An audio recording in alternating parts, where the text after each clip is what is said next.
हरे कृष्णा। कार्तिक मास व्रत कथा मातम्य दूसरा अध्याय।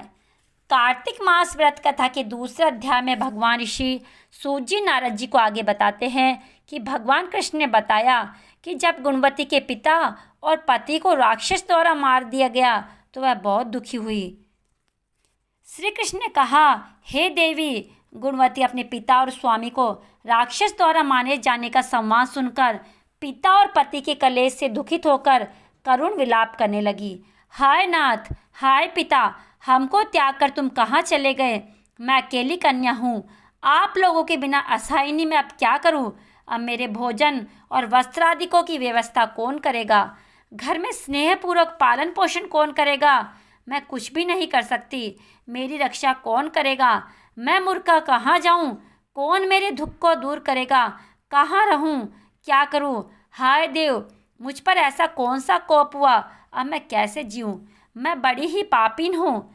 श्री कृष्ण ने कहा। इस तरह रोती हुई वह मृगी की तरह व्याकुल होकर अपने को भाग्यहीना, असुखी, आशाहीन, जीवनहीन कहती हुई बोली कि मैं अब किसकी शरण में जाऊँ जो मेरे दुख को हरे। तत्पश्चात वायु से आहत केले की वृक्ष की तरह वह पृथ्वी पर गिर पड़ी। अधिक देर बाद होश में आई, फिर भी अत्यंत करुण विलाप कर बहुत विकल होकर शोक महासागर में डूब गए। अपने घर की सारी वस्तुएं बेचकर सावधानी के साथ अपने पिता और पति की यथाशक्ति श्राद्ध आदि क्रिया की।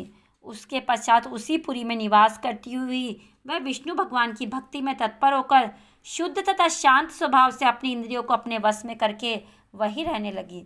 उसने जन्म से लेकर मरण तक एकादशी का व्रत तथा कार्तिक मास का विधिवत सेवन किया।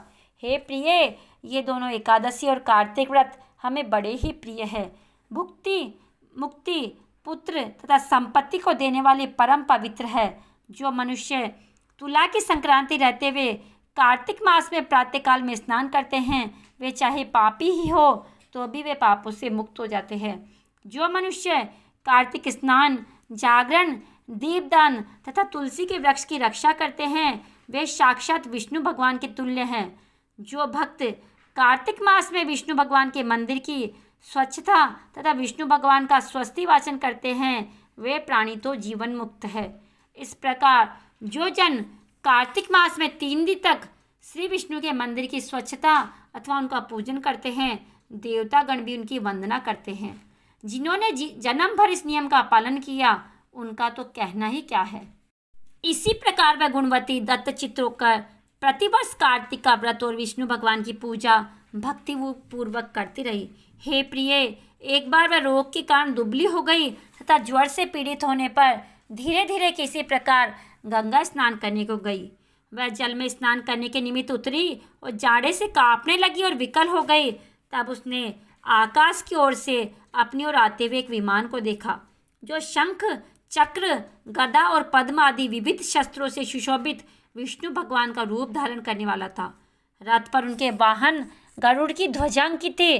तब मेरे गण विमान पर चढ़ाकर उस पर चंवर डुलाते हुए अप्सरा गणों से सुशोभित उस गुणवती को वैकुंठ लोक में ले गए। वह गुणवती प्रज्वलित अग्नि की शिखा की तरह उस विमान में बैठी हुई थी। एकमात्र कार्तिक व्रत के प्रभाव से मेरे समीप आई थी। इसके अनंतर जब ब्रह्मादिक देवताओं के प्रार्थना करने पर मैं इस मानव लोक में आया, तब मेरे गण भी मेरे साथ आए। हे भामिनी, ये समस्त यादव मेरे ही गण है। देव शर्मा नामक विप्र जो पूर्व जन्म में तुम्हारा पिता था, वही इस जन्म में 17 होकर यहाँ है। जो पूर्व जन्म में तुम्हारे पति चंद्र शर्मा थे, वही अक्रूर हुए हैं। और हे भामिनी, तू ही वह गुणवती है। कार्तिक व्रत के पुण्य से ही तू मुझे अति प्यारी है। हे शुभे, पूर्व जन्म में मेरे मंदिर के द्वार पर तुमने तुलसी का बगीचा लगाया था। उसी पुण्य के प्रभाव से तुम्हारे घर में ये कल्प वृक्ष सुशोभित हो रहा है। पूर्व जन्म में तुमने जो कार्तिक मास में दीपदान किया था, इसी कारण तुम्हारे शरीर में शोभा और तुम्हारे घर में साक्षात अचल लक्ष्मी निवास करती है। उस जन्म में तुमने जो व्रताधिक पति स्वरूप भगवान के लिए अर्पण किया था, उसी के फल से तुम मुझे इस जन्म में मेरी प्रिय भार्या हुई हो। पूर्व जन्म में आजीवन तुमने नियम सहित कार्तिक मास का व्रत किया था, उसी से कभी भी हमारा तुम्हारा वियोग नहीं हो पाएगा। इसी प्रकार जो प्राणी कार्तिक का व्रत करेंगे, वे सब मेरे ही समीप रहेंगे और तुम्हारे ही समान प्रिय होंगे।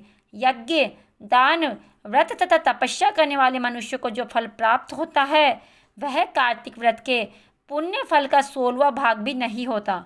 श्री सूत जी बोले, इस प्रकार सत्यभामा श्री कृष्ण भगवान से अपने पूर्व जन्म संबंधी पुण्य के प्रभाव का वृतांत सुनकर प्रसन्न हुई तथा सारे संसार के आदि कारण भगवान श्री कृष्णचंद्र जी को प्रणाम करके बोली। यहाँ तक आज का कार्तिक मास का द्वितीय अध्याय समाप्त होता है।